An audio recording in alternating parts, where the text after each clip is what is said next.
When I discovered there was no sheepskin boots in America, I was pulling my own pair on at the beach at Malibu, right? And I just got this massive dose of goosebumps. And I thought, oh my God, there's no sheepskin boots in America. And so I thought at that time I was going to be an instant millionaire because half of the Australian population wore some sort of sheepskin footwear. I imported them in the first year's sales. The surf shops that we went after said, oh, you're going to make a fortune. They're great. Mm. When we went to actually sell them, they go, well, we couldn't sell them in our store, right? So the first year's sales of UGG was $1,000. And I couldn't understand what's going wrong. And so I was having a beer with a surf shop owner. I was explaining this problem with advertising, and he just said, shut up, Brian. And he calls out back, hey, you guys, come out here. And all these 12, 13-year-old grommets came out. And he says, what do you guys think of UGGs? And every one of them just went, oh, those UGGs, man, they're so fake. Have you seen those ads? Those models, they can't surf. Instantly, I realized I'm sending the wrong message to my target market. Welcome back to the Better Human Podcast. This week, we've got a very special guest. We've got the one and only Brian Smith, who was the original entrepreneur of the company called UGGs. Brian, welcome to the show, my man. Hey, Greg. Thanks so much for having me. Yeah, you're welcome. By the way, I love the Australian accent. We were chatting before and saying I'm originally from South Africa, and I might have ended up in Australia. So that we could have crossed paths there. So, Brian, you have recently, or maybe not so much recently, but your book, The Birth of a Brand, is what we want to start the conversation with today, right? I think it's something that you're passionate with, and it's what we want to get out to the world. So why don't we kick off with that, like The Birth of the Brand? Tell me about the title. Okay. I wrote the book after I'd sold the UGG company, and it's basically all the lessons that I learned during the 20 years that I started UGG and sold it. And but it's not all about this, I made this million and then I made that million. And it's more about the disasters that happened along the way and the spiritual and philosophical value that I got out of every disaster, which were mostly of my own making and just out of ignorance. But the book, I'll hold it up here, it's called The Birth of a Brand. Cool. And it's like a roadmap for entrepreneurs these days. It started out, after I'd sold the company, I had started another business in the concrete and steel industry, and then the 2009 recession wiped that out. So I had all these notes from all the years that I'd run the business, thinking, I'd shove it in a file, like that'd be interesting in a book one day. And then I went and found all those old documents and pretty much pieced them all together, and it became a really, really good book. And everybody said, oh my God, this is so good as a guide map for entrepreneurs. You should be on the stage speaking about this. And I had never, ever anticipated being a speaker, but I tried it and I found out that after a few times I was pretty good at it. And now I make a really great income speaking all over the world to entrepreneurial groups and business groups. But the theme of the book is my philosophy, and it's full of philosophy and spirituality. So you got to be prepared to go. Well, this is what we want to hear about today. We want to hear about your philosophies and the spiritual. Okay. And I love what you said earlier, a lot of this has come out of the disaster or the challenge that you had as an entrepreneur, right? Yeah, the life lessons. Yeah. So the theme of the book overall is that you can't give birth to adults. You can't give birth to adults. And if you look at the stock exchange page on the Wall Street Journal, every single one of those companies started with like $1,000 of sales, right? And so every business is, and this goes for dreams within marriages and friendships and partnerships.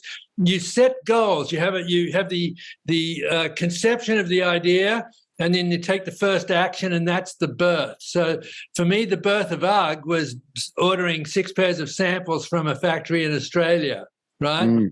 And at that time, you're so into it, you're going to be an instant millionaire, you're going to change the world, right?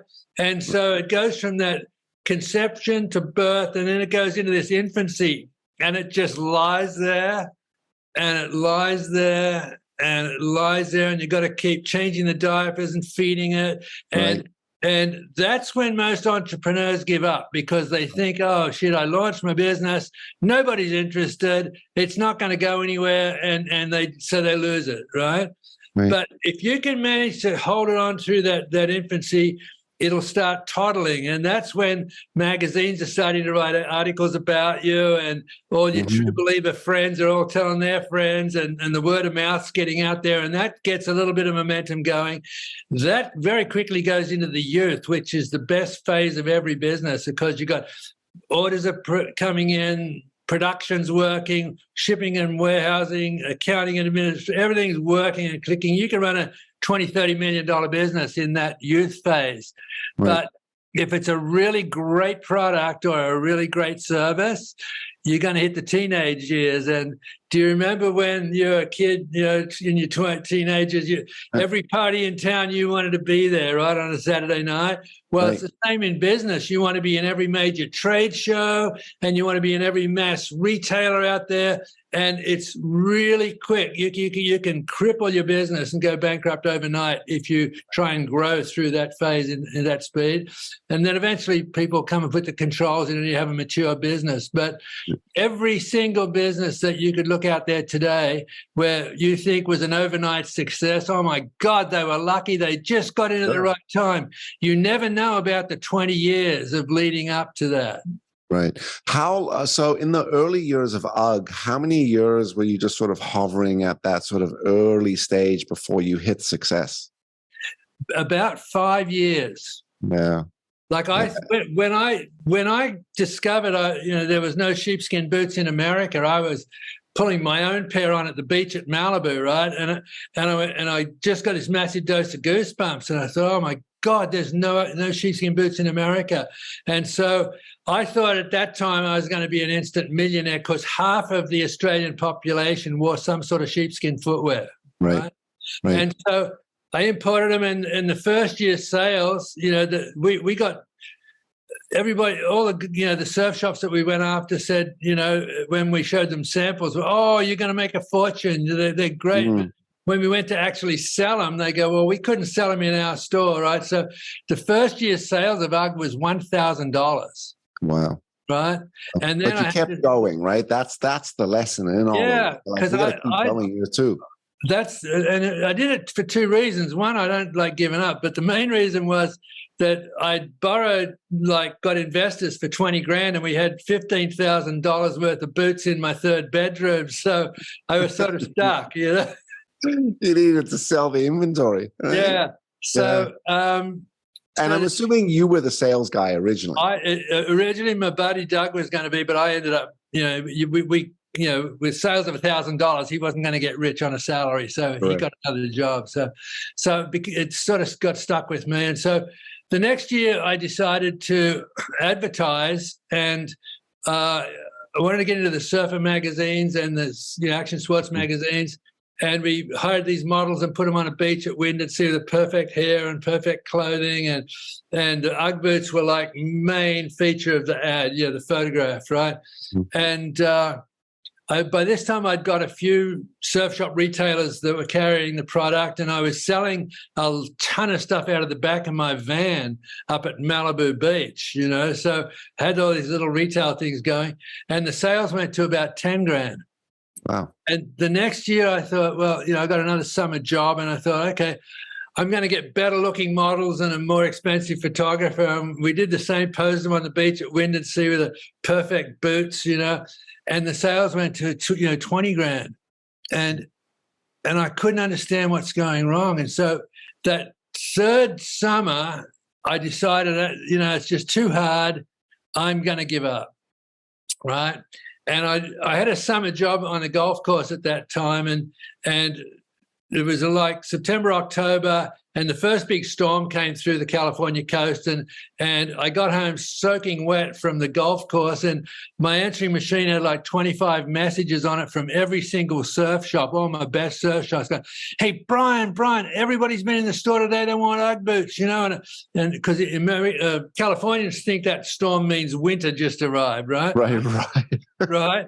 And so I had to put a scramble order into Australia, and I gave all the product out that I had. So I couldn't even go out of business. But But this year, I decided, okay, well, I want to advertise, but I'm really up against some block, So I was having a beer with a surf shop owner in San Diego, and I was explaining this problem with advertising, and he just said, "Shut up, Brian." And he calls out back, "Hey, you guys, come out here."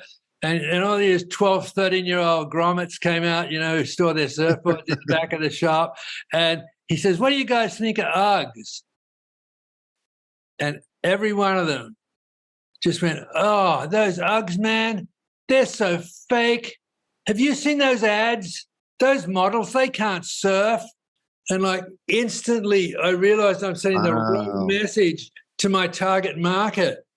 And when I saw it through their eyes, I was embarrassed that I'd done these such bad ads. And so like every entrepreneur, you pivot, and I had a buddy who was a former world surf champion, and he was running a scholastic surf team in Orange County. And I called him up and said, "Pete, do you have any young kids who are going to go pro soon, because I need to get some sort of sponsorship." And he gave me two guys, Mike Parsons and Ted Robinson.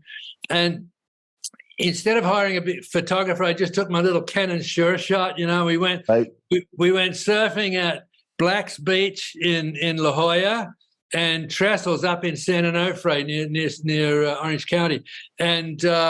And I just took photographs of them walking to and from the beach and stuff. And I ran these ads in the October, November, issues of Action Sports and Surfing and Surfer. And the sales went to $220,000. Wow. Why? Because I'd finally figured out advertising and marketing. And what you need to do is you don't ever sell the product. Like the first ads, the boots were that big in the ad. Yeah. The ones that worked, you could hardly even see the Ugg boots. They're almost invisible. But walking to the beach with Mike Parsons, and I knew that every little kid who reads Surfer magazine would be dying to be on that road to Black's Beach. Right, for sure. The trestle. And so that was when I figured out what advertising and marketing was about. Is you never sell your product. You sell the features, the benefits, and the more emotional you can make your advertising, right. The more successful your ad will be. Yeah. And so that was a huge lesson. And so I translated that over the next couple of years into the snowboarding and skiing market. And then eventually back east, I figured out all the young kids, played hockey in the wintertime. And there was a huge demand for sheepskin boots in the hockey rinks, and all the moms wanted to wear them, and so so that's a long answer to your question. How long did it take? It took about 5 years. That's amazing. And what's interesting about that, which is in all of your exercise to present the product through what you believe the right models and image were, was actually opposite. We're selling to surfers, and we've got, as you said, people were able to pick up on the inauthenticity or the inauthentic exactly marketing and stuff like that. Yeah. You said something else, which is, how did you overcome the summer side of things? Because at first, when you think about Ugg boots, sheepskin boots, there's an explanation that, these will actually keep you cool in the summer. And you said earlier, we're out in California, Malibu. Right? Was there a little bit of you had to sort of teach the market, or you had to get them to overcome the fact that these are not just winter boots? I did. There was a huge gap in the way Australians think of sheepskin and the way Californians think of sheepskin, or Americans in general. Right. And Australians know that you cannot rip a sheepskin. It's super rugged. And when it gets wet, it still insulates. And when they're dry, it'll insulate you from the heat, as well as it'll just keep your foot at foot temperature. And they're washable and water friendly. And the big change came when I was having trouble getting retailers to stock the product, but when they do, they put 4 or 5 pairs in, And one day I was in a surf shop, and this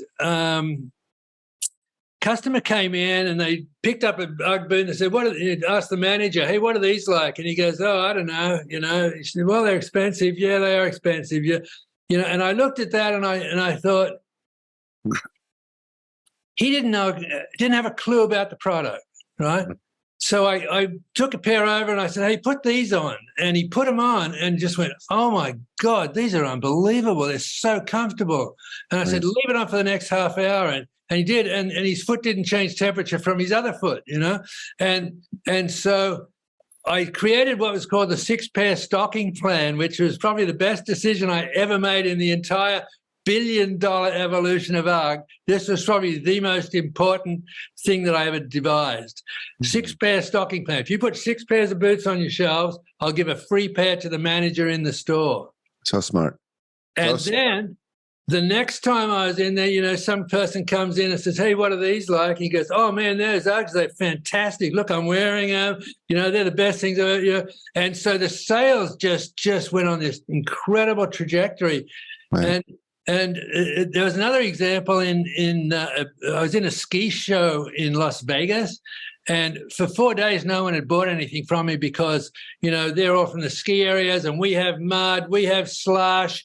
They'll never stand up to our conditions. We need rubber, we need Sorels, you know, that pervaded every single buyer's head, right?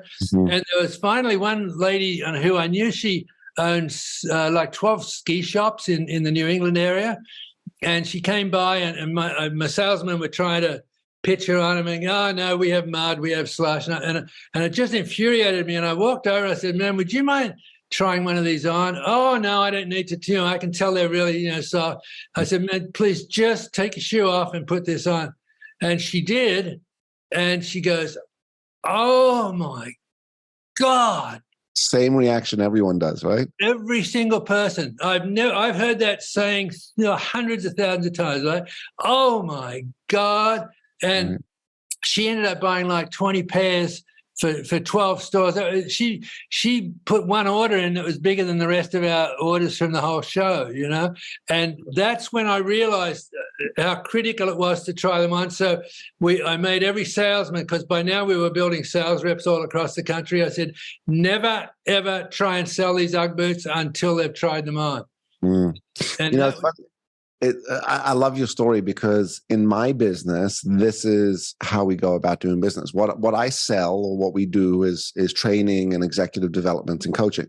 It's very difficult, you know, and, you know, we'll bring in salespeople on, and early days, we used to have them sell as per the program outlines. Like, here's the program outline, here's what you do. And it was a little bit of hit or miss. And then we started to change the way we went about it, which said, why don't we start taking on what we internally call now a demo session. Right. So, look, I'm not going to try to come pitch you. Let me show you what I do. Let me teach you some stuff. And if after this half an hour, 40 minutes of me doing some teaching and some coaching, you say, wow, this is something that I'm interested in, then we can chat about sort of where we could sort of execute with the organization. Great.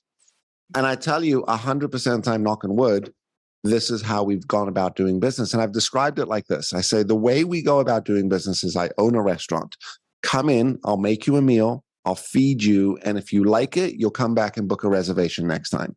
And it's been that model of sales that has allowed us to sustain not just growth in revenue, but sustain clients, right? Yeah. Year after year after year, because I think the work we do is very it's AAA, it's the best of the best.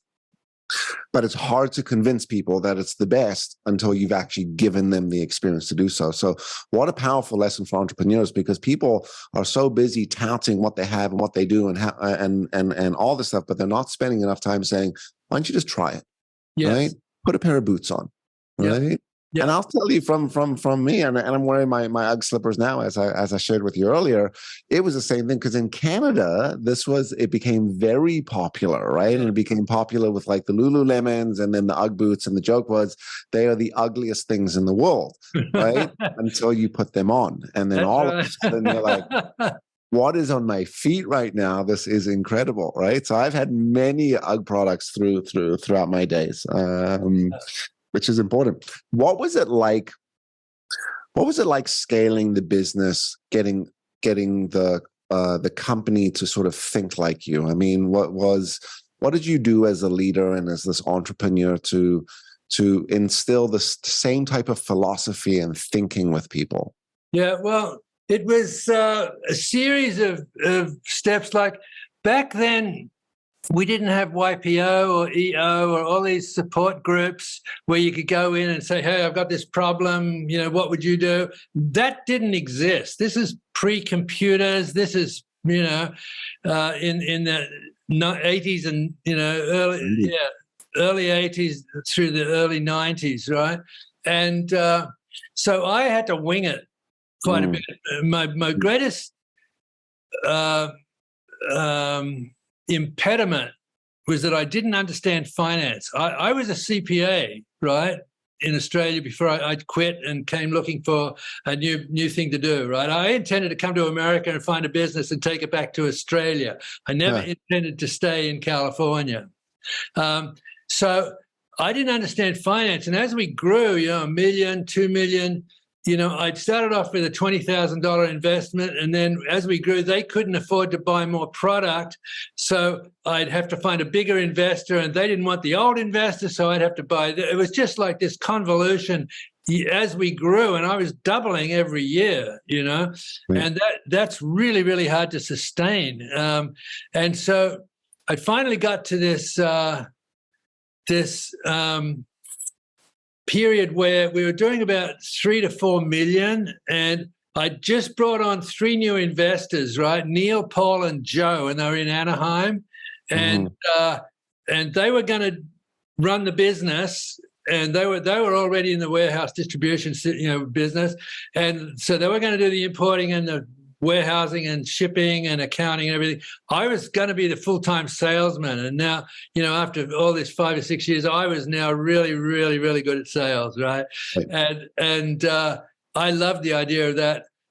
But the deal was we were going to share the company 25% each. And the one proviso was that I didn't get my 25% stock certificate issued until I finished up this little trademark lawsuit I had going on with a company in Northern Cal, and I knew I'd win that. So we put the deal together. We moved all the inventory up to Anaheim, and the first day I go back out on the road, I went down to Huntington Surf and Sport, and one of my best retailers, he was doing $100,000 a year of sales with me, and I walked in the door and he says, "Hey Brian, I heard you sold the company." Oh, no. What? He said, "Yeah, I called an order in this morning. They said you don't own the company anymore." I said, "You're kidding me." They said that. And I couldn't wait to get out of there. And I went to the Shell gas station next door and called up Anaheim, because this is way before cell phones. Right. This is a phone booth that you actually put a quarter in to call, maybe 50 cents. Yeah. And Neil, what the hell are you telling people? He said, "What do you mean?" He said, "You're telling them I don't own the company." And he said, "Yeah, well, you don't, not until you finish the lawsuit." And I just hung up. I drove back to San Diego and I pulled out the contract and I read it and I reread it and I went, "Oh shit. Oh no. I don't own this company." And I just went into this horrible depression, for like 4 days, because my whole existence was based on me being the CEO of this huge international sheepskin company. Correct. Right? And all the marketing ideas I had in my head and everything just like screeched to a halt. And I didn't talk to anybody outside the house, just my wife, for 3 days. And it was on the third night, I was lying on my back on the floor of the living room watching TV, and she was sitting up on the couch. And the show finished, I clicked it off and I rolled over on my stomach and got up on my hands and knees and started crawling to the bedroom. And Laura, who's a really quiet person, she just looked at me and said, "You get up now and walk to bed like a man." What amazing. She scared the crap out of me, man. And like, as I sort of came up off the floor, it was like coming out of a fog. And I started thinking, oh my God, there's so much more than this crappy little sheepskin company. Right. And that night I slept like a baby. And the next day I got back into meditation, which I'd been doing ever since I came to America. And I was thinking, okay, what can I do? What can I do? And finally I was sitting there meditating and I got these goosebumps again. And I thought, oh my God, sales. I love sales, now what can I sell? And then that's when the goosebumps hit. I said, well, damn it, Ugg boots, So I called up the guys at Anaheim and I said, look, I may never own the company, but I'm going to come back and I want to get a pair of Ugg boots on every single person in America. So I'm, let's pick it back up again and go. But on one condition, don't ever tell anybody I sold the company, right? So that worked out good. And so I was out there for a month on the road. I came back and Neil handed me an envelope and it's a check for $5,000. And that was the first money I'd ever pulled out of Ugg. And then the next month I got back a check for $10,000, and the next month another check for $10,000. And so I translated that in my book, which I'll hold up again, The Birth of a Brand. Yep. And one of the philosophical quotes that I absolutely love is that nearly always your most disappointing disappointments will become your greatest blessings. And here I was on the road, I'm making so much money. And this happened over the next 3 or 4 years. I went out nationally on the road, worked with all my sales reps. I made hundreds of thousands of dollars back in the 80s, right? And that was a huge amount of money, and loved every minute of it. And it would never have happened without that disaster, right? And my reaction to it, because I could have said, F it, I'm out of here. Right. But I chose, what can I do? What do I really want to do? And I followed my heart. And that disappointment turned into my greatest blessing, without a doubt. What, did you ever resolve the trademark issue? Oh, yeah, I won that. And then a few years later, Neil had bought the other guys out. He died in a motocross race. We'd taken out insurance policies on each other, and the insurance policy on his death was just enough for me to buy his widow out 100%, and all the profits for the year. And so now I was absolutely broke, but I owned 100% of UGG again. Wow. So you started out as 100% owner. Next thing you know, 5 years into it, you discover that you actually don't own it until you rectify or resolve this trademark lawsuit that you're in. Yeah. Which you didn't even realize that contract was. And then that popped up when you went out to see a client and someone's like, oh my God, I heard you sold the company. Yeah. You're like, wait a minute. And at that point, you resolved the trademark issue. So you got your 25%. And then eventually you ended up, buying out the final partner, which is owned 100%. What did you sell UGG for? Can I ask? It was a multiple of sales at the time. We don't talk about that. But it was, our sales at the time were about 15 million. And so we built it into a reasonably stable business. Yeah, very cool. Very cool. What did you do right after you sold it?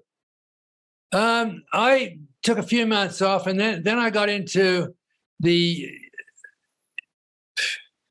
was like, the tar baby syndrome. You touch the tar baby and you won't release, so you push again, Well, yeah. I helped my, a relative get into the concrete industry here in the US, and it didn't go well. And so I ended up getting in and really studying concrete. And I created a concrete that was half the weight of regular concrete. Wow. But still had structural strength. And then I turned that into a precast concrete wall business aligned with steel stud framing. So it was a very flexible precast solution. And we did fantastic for like 5 or 6 years and put up over 100 buildings in Southern California, from 6 stories all the way down to single story. And then 2009 came around.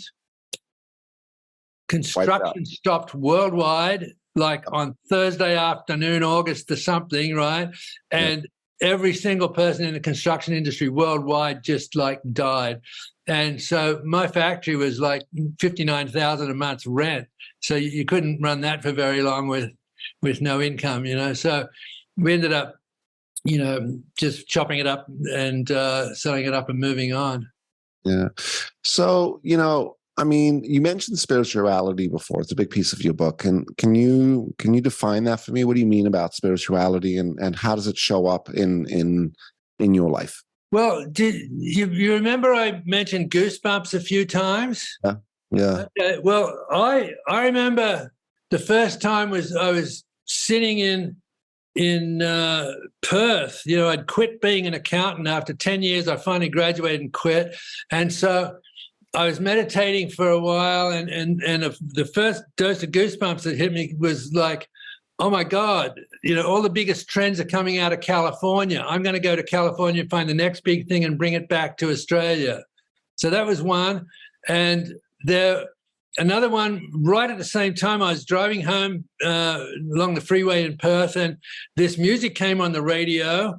And I didn't go home. I went straight to the record store and bought the album, which was Dark Side of the Moon. And the second, the song Time was tired of lying in the sunshine, staying home to watch the rain. You are young and life is long and there is time to kill today. And I'm going, oh, shit, he's talking about me. And then one day you find 10 years have got behind you. No one told you when to run. You missed the starting gun. Well, I get this massive dose of goosebumps when I heard those words. And that's what said, okay, get on a plane to America. And like I literally did. And the next big goosebumps moment was sitting on the beach, pulling on my Ugg boots, when the water got really cold, and realizing there were no boots in America. So what I'm trying to point out is that there's been major shifts in my life where I've had these goosebumps and my life changed direction. And I now believe, after 40 years of studying, and I've had a real interest in spirituality and God consciousness, and God's not out there at the end of the universe somewhere. He is, but there's also this fragment of his pure spirit that is in every single one of us, every single human on the planet, and it has intelligence, and it has a mission on what it wants us to achieve in this world. And I've come to believe that every time that you make a thought or a decision that's in alignment with that goal, it sends you a message. And the only way it can get to you is through this electrochemical system, and it comes out as goosebumps, right? So I would challenge every one of your listeners, next time you get the goosebumps, and you will, because I ask audiences all over the world, do you get goosebumps? I know everyone gets goosebumps.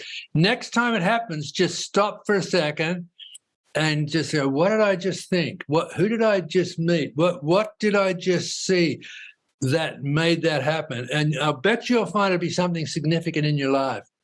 It's amazing. I'm listening to you and I'm thinking the universe. The universe will give you the lessons and the tools and the messages and the signals that you need. You just need to be open to receive it, and then maybe take the risk to action it. And that's what I love about your entrepreneurial story is two main things. Number one, you do not have success without risk. And part of that risk is listening to the universe to guide us, hopefully, into proactive risk or good risk, right? Yeah. The other side of it is sticking it out and not quitting, right? Too many people quit just generally in life. People quit because it's hard, right? And entrepreneurship is not a smooth, easy road. In fact, there is no actual sometimes direct path to it, right? It's I live in Costa Rica, so I sometimes use the analogy of driving in Costa Rica. Right. There's no real straight road in Costa Rica. There is not. I've been there several times. You are and it takes forever to get anywhere because you're going through the mountains, right? But if you slow down and you appreciate the scenery along the way, it becomes a great drive, right? And it's not always about the destination that we're trying to hit. It's about the journey. Yeah. Very cool, Brian. Super cool. That leads to another philosophical piece in my book. This is my favorite. And, when people see me a year after I talked on stage, they don't remember what I talked about, but they always bring up this one piece of philosophy. And that is, the quickest way for a tadpole to become a frog is live every day happily as a tadpole. That's a great line. Okay, the quickest way for a tadpole to become a frog is live every day happily as a tadpole. And the main word there is happily, because there's so many teachings out there, live in the now, be here now, focused on, you can't change yesterday, tomorrow fears are fake. You have to live in the moment. And if you can do that, it's amazing how the passage of time changes things. Remember how I said it was 5 years before we got traction in art? Well, I recently read the book Shoe Dog by Phil Knight, who was the founder of Nike. Yeah, Nike book. And would you believe that the first 5 years sales of UGG was greater than the first 5 years sales of Nike? Wow. That is a mind blower. Yeah. So it doesn't matter who you are, you have to go through this conception, birth, infancy, and figure it out. And so they were trying to be better year after year after year, trying to get a better running shoe, And then finally, the sport of jogging took off, right? Correct. Yeah. And so everybody goes around looking for, well, what are the best running shoes? And the one that's been there for 5 years getting nowhere was Nike, right? And so everybody said, oh, they must be the best. They're always advertising. So that's how Nike got sucked into this vortex and went into the millions and the hundreds of millions and the billions. Yeah. And I think the main commercial that actually was the tipping point for them was, I want to say it was a runner in the rain. And it sort of was it was a very authentic, real, relatable person. So kind of like what you were talking about with the surfers earlier, right? We're putting these models on the ads and it's just not clicking. But then they took a runner and they said, run in the rain. And you saw the authenticity within that run. And I think that's where like the line came, just do it. Yeah. And that was one of the major sort of pivotal moments. It really was. You have a great memory for that. Yeah, that's exactly what happened. Yeah. Very cool. I need to ask, what does UGG stand for? Nobody knows. I know. That's why I wanted to ask the main guy. There's a few old guys in Australia who claim they invented it, but it was in common use. Like if you can imagine Australia full of sheep, right? Every single town in the country has a little sheepskin factory where they, make feather dusters and bed underlays and car seat covers, and they make UGG boots, right? And it's UG or UGG or UGH or UGHS, right? And they did it all across the country since the 1930s, and eventually the law for registering a trademark in Australia is the first person in with the $10 fill out the form wins, right? In the rest of the world, you have to establish prior use and the longest use, right? So there was eventually a guy in the 70s when this sort of registration craze took off in Australia.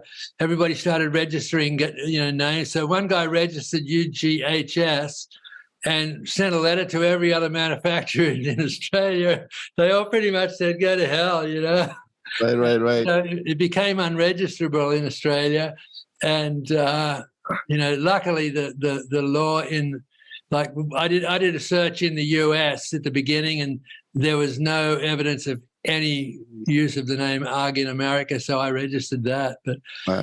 But no one knows what UGG means or stands for. I don't know. There is a meaning to it. Yeah. They're just called UGG boots, just from the back in the day, from traditional sort of people making sheepskin boots. That's right. Yeah. Wow. What an interesting story, man. That's super cool. All right, I want one more question, and then we come to the better human question, which is, you're talking a lot about your philosophy, which has brought a lot of success. What are some additional philosophies that you think people or entrepreneurs should practice or live with? For entrepreneurs, especially, because there's a lot of tension goes on when you're building your own business. You don't really get a lot of downtime because your mind's always going.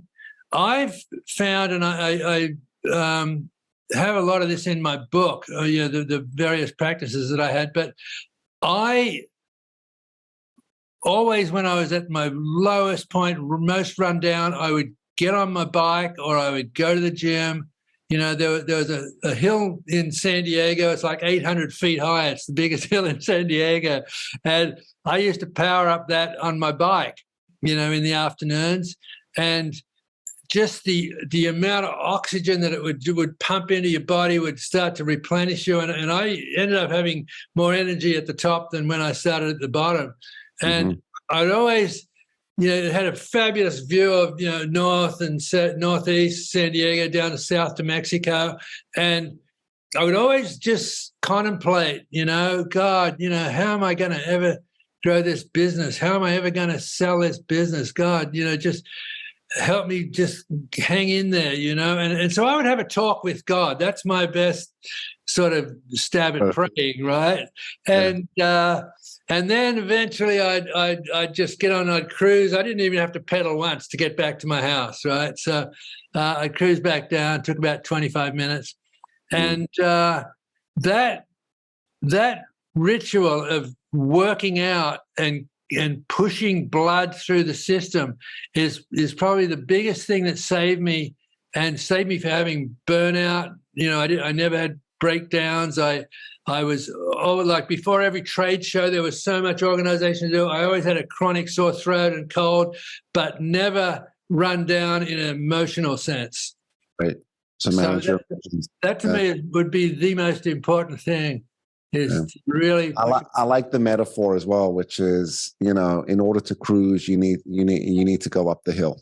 And if you go up the hill and you fight and you push and you get physical and you get that oxygen going, even though it feels hard in the beginning, you'll actually have more energy by going up the hill. Yep. And that's going to let you cruise down the hill.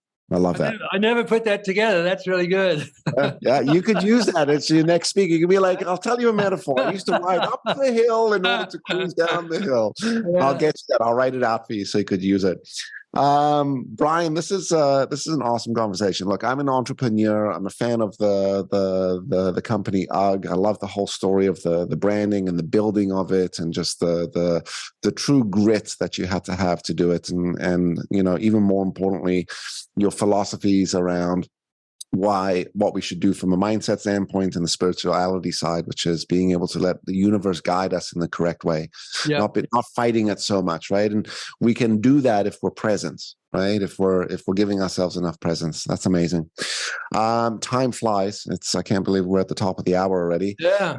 At the end of the episode, we asked the most important question, which is, what do you think we could all do to be better humans tomorrow while wearing Uggs? With or without the Uggs, it is just love one another. Yeah, it's amazing. Love is the only thing that's going to unify humans. Is like we're in a highly divisive, bitter media war at the moment, and it's making people polarize and take sides. But if you can look at the person next to you and say, "Hey, what do you do?" Ask a few questions, you'll find they're just like you. Doesn't matter if they're a Democrat or Republican. And there's a whole healing needs to happen in not just America. I mean, like it's in lots of other countries as well. And but we have to stop.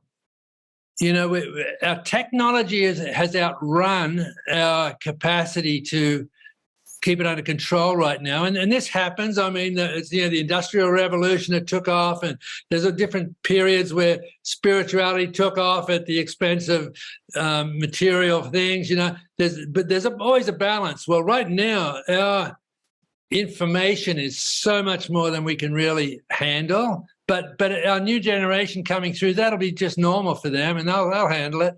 But in the meantime, we got to look at the person next to us and say, "Hey, I love you. You're just like me." Right. And when that happens, the world will change.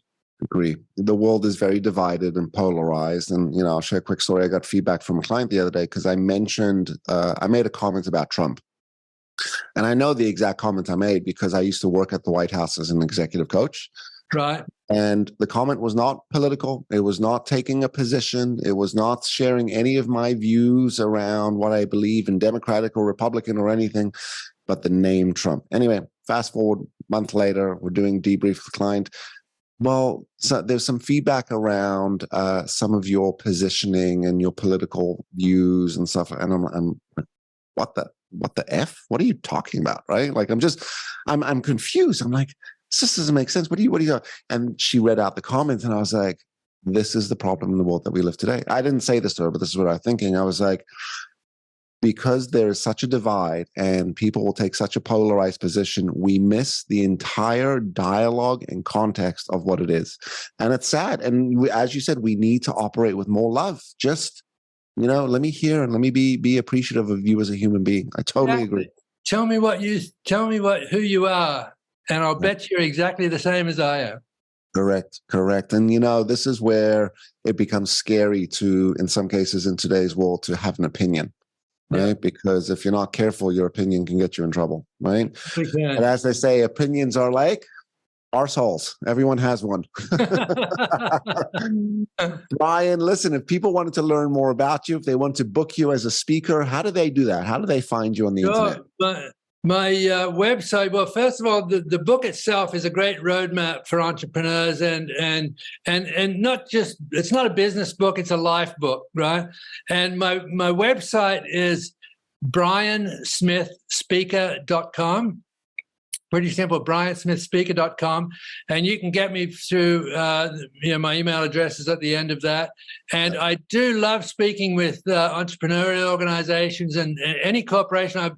I have a really great track record with financial institutions and industrial institutions. Anytime there's a national sales meeting and they want to really pump up the staff, that's where I shine. I have a fantastic keynote. And so, yeah, if you could, if any one of your listeners is interested, you can get me through Brian at briansmithspeaker.com. Amazing. We're going to have all your links and your website posted in the show notes so people can get that information as well. Brian's book, which is called The Birth of the Brand, Launching Your Entrepreneurial Passion and Soul, which is what he was describing around that philosophy and that spirituality. Brian, you are an absolute legend. I appreciate you sharing the story around Uggs and your own entrepreneurial path that you took. I hope it was motivating to hear, and I'm sure it's motivating to the audience as well to know that with a little bit of consistency and pursuance and staying the path, we'll get there. And I love your quote, which is, you can't give birth to adults, which is just like that business. There's going to go through the stages of everything. Yeah. I'm going to beg you for a favor, which is I don't usually ask for this, but I would love an autograph copy of your book. So I'm going to email you after this, and we're going to connect and we'll send me your mailing address. No problem. I will. And I'm going to email you because we got a Making Humans Better Humans hat for you, so you could represent. So we'll get you a what we call the podcast gift box out there. I love it. All right. To the audience, if you like today's episode, don't forget to like, subscribe, and share. Go and check out Brian. You can find him on LinkedIn as well as Twitter, Brian Smith. Again, we'll have the links in the show notes as well. Check out his website, briansmithspeaker.com. If you're interested in having someone come and motivate and rock your audience and what it's really like to be a success as an entrepreneur. Brian, it's an honor. It's a pleasure. Thank you very much for being here. Greg, that was fantastic. Thanks so much. Appreciate it. To the audience, we will see you next time. Stay happy, stay healthy.